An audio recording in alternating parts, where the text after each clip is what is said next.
आप अपनी इक्वेशन को किस तरह से और ज़्यादा इंफॉर्मेटिव बना सकते हैं, तो उसके लिए नेक्स्ट मेथड है writing the condition in which reaction takes place, यानी किस कंडीशन में वो रिएक्शन हो रही है, उस रिएक्शन को होने के लिए क्या स्पेशल कंडीशंस रिक्वायर्ड हैं, वो भी आप इक्वेशन में मेंशन कर सकते हो। और वो स्पेशल कंडीशंस कोई भी हो सकती हैं, जैसे फिक्स्ड अमाउंट में टेम्परेचर हो सकता है, या फिक्स्ड अमाउंट का प्रेशर रिक्वायर्ड हो सकता है उस रिएक्शन को कंडक्ट होने के लिए।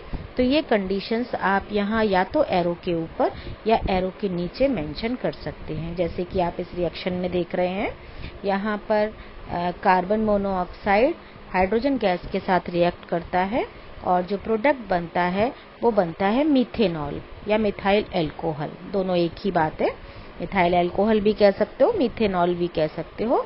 और इसको परफॉर्म होने के लिए जो प्रेशर चाहिए होता है वो होता है 340 atm। atm means atmospheric pressure. तो 340 एटमॉस्फेरिक प्रेशर रिक्वायर्ड होता है। तो इस स्पेशल कंडीशन को आपने एरो के ऊपर मेंशन किया है ना। इसके अलावा आप एक और भी एग्जाम्पल ले सकते हो, example of hydrogen peroxide. Hydrogen peroxide का फॉर्मूला होता है H2O2 और इसके लिए जो लाइट है, लाइट की रिएक्शन, लाइट की प्रेजेंस में it will convert into water plus oxygen, है ना। यानी हाइड्रोजन परऑक्साइड को अगर लाइट में एक्सपोज्ड कर दिया जाए तो वो वाटर में और ऑक्सीजन में कन्वर्ट हो जाता है। ये लाइट जो है वो स्पेशल कंडीशन है इस हाइड्रोजन परऑक्साइड के डिकम्पोज होने में, और यही कारण है कि इस H2O2 को आप कलर्ड बॉटल्स में स्टोर करते हैं। एग्जाम में पूछ लिया जाता है कि हाइड्रोजन परऑक्साइड को कलर्ड बॉटल्स में स्टोर क्यों करते हैं, क्योंकि अगर आप ट्रांसपेरेंट बॉटल में रखेंगे तो ये हाइड्रोजन परऑक्साइड जो है वो वाटर और ऑक्सीजन में डिकम्पोज हो जाएगा। So this is the reason कि आप इस हाइड्रोजन परऑक्साइड को कलर्ड बॉटल्स में स्टोर करते हैं। तो ये आपका एक क्वेश्चन हो गया, ठीक है। और यहाँ पे जो इस हाइड्रोजन परऑक्साइड के डिकम्पोजिशन के लिए जो स्पेशल कंडीशन रिक्वायर्ड थी वो थी लाइट, जो आपने एरो के ऊपर मेंशन की। तो इसका मतलब आप किसी भी कंडीशन को, स्पेशल कंडीशन को एरो के ऊपर मेंशन कर सकते हैं। अब नेक्स्ट जो आपका आता है जिससे आप अपनी रिएक्शन को और ज़्यादा इंफॉर्मेटिव बना सकते हो, वो है writing catalyst used in reaction. यानी आप कैटालिस्ट जो उस रिएक्शन में यूज हुआ है उसको भी आप इक्वेशन में मेंशन कर सकते हैं। क्या होते हैं कैटालिस्ट? देखिए बेटा, कैटालिस्ट वो केमिकल्स होते हैं जो किसी रिएक्शन में प्रेजेंट रहते हैं और उस रिएक्शन की स्पीड को बूस्ट करते हैं, बढ़ा देते हैं, लेकिन वो खुद उस रिएक्शन में पार्टिसिपेट नहीं करते हैं। और तो कैटालिस्ट क्या है? कैटालिस्ट वो केमिकल्स हैं जो किसी केमिकल इक्वेशन में प्रेजेंट रहकर उस इक्वेशन की स्पीड को इंक्रीज करते हैं, लेकिन खुद उस रिएक्शन में पार्टिसिपेट नहीं करते, और रिएक्शन के बाद में आपने जितने अमाउंट में उस कैटालिस्ट को यूज किया था उतने का उतना आपको वापस उतने ही अमाउंट में मिल जाता है। यानी कि इसका मीनिंग ये है कि वो उस रिएक्शन में कहीं पर भी यूज नहीं हुआ, केवल उसकी प्रेजेंस ही उस रिएक्शन की स्पीड को बूस्ट अप करने के लिए काफी है ना।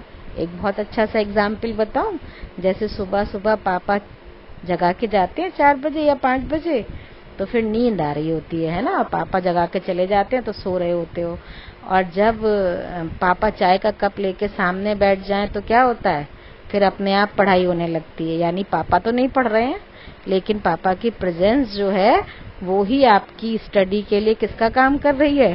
कैटालिस्ट का काम कर रही है। तो समझ में आ गया कैटालिस्ट क्या होते हैं। तो यहाँ पर आपको एक इक्वेशन भी बता देती हूँ, देखिए इक्वेशन थोड़ा सा एनलार्ज करके बता देती हूँ। 2KClO3 this is potassium chloride, है ना। और ये कन्वर्ट होता है किसमें, जब आप इसको हीट करते हो 270 डिग्री पर, तो ये कन्वर्ट हो जाता है KCl यानी पोटेशियम क्लोराइड में और ऑक्सीजन में।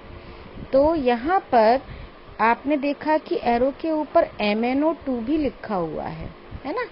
MnO2 क्या है? MnO2 कैटालिस्ट है, यानी जो ये KClO3 है वो MnO2 की प्रेजेंस में पोटेशियम क्लोराइड और ऑक्सीजन में ब्रेक हो जाता है, और ये जो MnO2 है ये इस रिएक्शन में कैटालिस्ट का काम करता है, यानी इस रिएक्शन की स्पीड को इंक्रीज करता है। तो कैटालिस्ट आपने कहाँ मेंशन किया है? एरो के ऊपर। तो अगर किसी रिएक्शन में कोई कैटालिस्ट यूज हो रहा है तो आप उसको एरो के ऊपर लिख देते हैं, है ना। तो आप एक साथ दो चीजें भी लिख सकते हो। देखिए आपने यहाँ पे स्पेशल कंडीशन भी मेंशन कर दी कि 270 डिग्री सेंटीग्रेड टेम्परेचर चाहिए, और कैटालिस्ट भी आपने मेंशन कर दिया। तो आपने इस इक्वेशन के बारे में सारी इंफॉर्मेशन दे दी कि KClO3 डिकम्पोज हो रहा है, डिकम्पोज होकर के क्या प्रोडक्ट्स बना रहा है ये इंफॉर्मेशन दी आपने, कितने टेम्परेचर पर ये रिएक्शन हो रही है ये भी इंफॉर्मेशन दी आपने, और कौन सा कैटालिस्ट यूज हो रहा है और वो कैटालिस्ट किस फॉर्म में है। देखिए S लिखा हुआ है आपने, यानी सॉलिड फॉर्म में है। तो आपने इस छोटी सी इक्वेशन में बहुत सारी इंफॉर्मेशन शेयर की और आपने अपनी इक्वेशन को ज़्यादा इंफॉर्मेटिव बनाया। अब हम एक और एग्जाम्पल ले लेते हैं कैटालिस्ट का, और बहुत इम्पॉर्टेंट रिएक्शन है ये। रिएक्शन बेटा सिर्फ एग्जाम्पल के लिए नहीं है, एग्जाम में ये इक्वेशंस भी पूछ ली जाती हैं कि what happened when this reactant reacts with the other substance. अभी आपको एग्जाम्पल देती हूँ। यहाँ पे हम एक और एग्जाम्पल लेते हैं अमोनिया फॉर्मेशन का। तो अमोनिया कैसे बनती है? तो यहाँ पर आप नाइट्रोजन गैस लेते हैं N2, यहाँ आपने N2 लिया, इसका रिएक्शन आपने कराया H2 से यानी हाइड्रोजन गैस से, और यहाँ पर जो प्रोडक्ट बना वो बना अमोनिया, है ना। तो ये आपका NH3 मीन्स अमोनिया। आपसे बार बार मैंने कहा है कि फॉर्मूलाज याद कीजिए, क्योंकि फॉर्मूला याद नहीं करेंगे तो आप इक्वेशन लिख नहीं पाएंगे। तो अमोनिया का फॉर्मूला है NH3, है ना। यहाँ पर आपने एरो जो लिखा है, तो एरो के ऊपर आप कंडीशन मेंशन करेंगे। देखिए यहाँ पर कैटालिस्ट यूज होता है इस रिएक्शन में आयरन, तो यहाँ पे आपने Fe लिख दिया, और आयरन Fe, और यहाँ पे जो टेम्परेचर चाहिए होता है वो होता है 773 डिग्री केल्विन। तो एरो के ऊपर आपने आयरन लिखा जो कि एक कैटालिस्ट है, आयरन एक कैटालिस्ट है, और यहाँ पर आपने टेम्परेचर भी मेंशन किया 773 डिग्री केल्विन। तो आपने दोनों कंडीशंस लिखी। तो ये एक और एग्जाम्पल है कि आप कैसे कैटालिस्ट को लिख सकते हैं। तो यहाँ पर इसको आप हैवर्ट्स प्रोसेस कहते हो। वैसे अमोनिया बनने का ये जो प्रोसेस है इसे हैवर्ट्स प्रोसेस कहते हो। तो ये इक्वेशन एग्जाम में कैसे पूछी जा सकती है? What happened when nitrogen gas reacts with hydrogen gas. तो आपको ये इक्वेशन लिखनी होगी कि जब नाइट्रोजन गैस और हाइड्रोजन गैस को रिएक्ट कराती हैं तो अमोनिया बनती है। ये रिएक्शन आपको लर्न करनी पड़ेगी, आपको याद करनी पड़ेगी। तो जरूरी नहीं है कि वो केवल आपसे, अगर यहाँ पर आपको कैटालिस्ट में पढ़ाया जा रहा है तो ये रिएक्शन हमेशा कैटालिस्ट में ही पूछी जाएगी, ऐसा जरूरी नहीं है। ये इंडिविजुअल रिएक्शन भी व्हाट हैपेंड के फॉर्म में पूछी जा सकती है। या आपसे ये भी पूछा जा सकता है कि अमोनिया बनने के प्रोसेस में कौन सा कैटालिस्ट यूज होता है, तो आपको वहां लिखना पड़ेगा आयरन, है ना।